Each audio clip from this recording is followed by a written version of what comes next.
The gear is one of the oldest mechanical tools in human history, and led to machines ranging from early irrigation systems and clocks, to modern engines and robotics.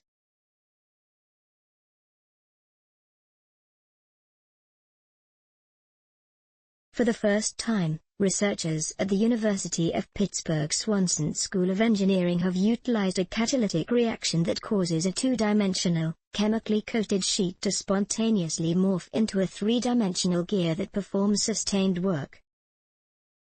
The findings indicate the potential to develop chemically driven machines that do not rely on external power, but simply require the addition of reactants to the surrounding solution. Published today in the Cell Press journal Matter, the research was developed by Balazs, Distinguished Professor of Chemical and Petroleum Engineering, and a John A. Swanson Chair of Engineering. Lead author is Abhrajit Laskar and co-author is Oleg E. Shklyaev, both postdoctoral associates. Gears help give machines mechanical life, however, they require some sort of external power, such as steam or electricity, to perform a task. This limits the potential of future machines operating in resource-poor or remote environments, Balazs explains.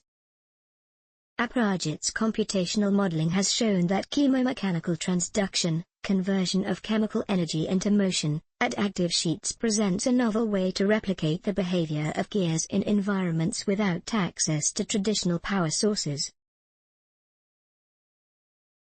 In the simulations, catalysts are placed at various points on a two-dimensional sheet resembling a wheel with spokes, with heavier nodes on the sheet's circumference.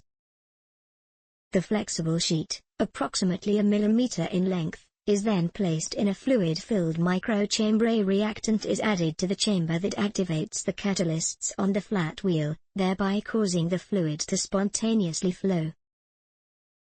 The inward fluid flow drives the lighter sections of the sheet to pop up, forming an active rotor that catches the flow and rotates. Please support our channel to grow by pressing subscribe button as well as the bell icon for daily science updates. Thank you.